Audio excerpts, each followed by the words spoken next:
بەشداری هاوڵاتیان لە کای سیاسی لە باشووری کوردستان جگە لە بەشداری لە پرۆسەکانی هەڵبژاردن لە هیچ کام لە پرسە گرنگەکانی دیکە پرس و ڕاوێژیان پێ ناکرێت. حیزب و کەساتیە سیاسیەکار بەدەستەکانیش هەمیشە تاگلانە بڕیاریان لە پرسە گرنگەکان داوە. دەژوترێت بڕیارە گرنگەکان هەمیشە لە چوارچێوەی بڕیاری خێڵەکی و بنەماڵەیی قەتیس کراون و هاوڵاتی هیچ ڕۆڵێکی نەبووە لە بڕیاردان.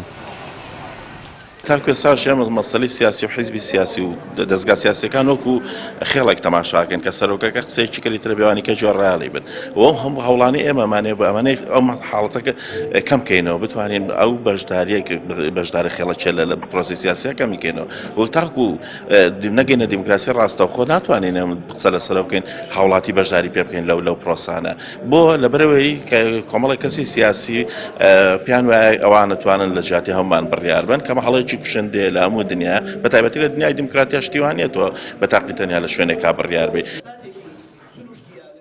زیاتر لە 100 ڕێکخراوی ناحوکمی لە سەرجەم پارێزگاکانی هەرێمی کوردستان پرۆژەیەکیان بۆ هەماهەنگی و بەشداری هاوڵاتیان لە پرۆسەی سیاسی ئامادە کردووە کە 15 ڕێکخراویان لە سلێمانین لەگەڵ ئەنجومەنی پارێزگای سلێمانیش ڕێککەوتنێکیان واژۆ کرد.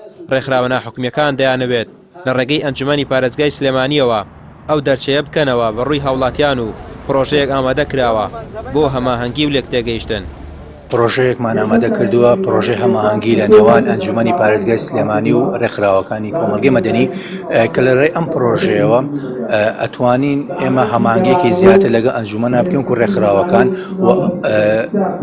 و لە ڕێی ئێمەوە لە ڕێی ئێمە هاوڵاتی ئەتوانێت بە باشترین شێوە بگات بە ئەنجومەنی پارێزگای سلێمانی.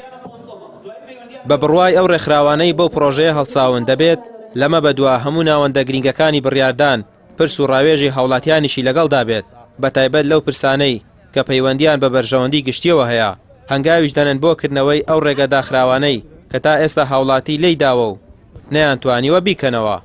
ڕامیار عوسمان، کەناڵی ئاسمانی پەیام، سلێمانی.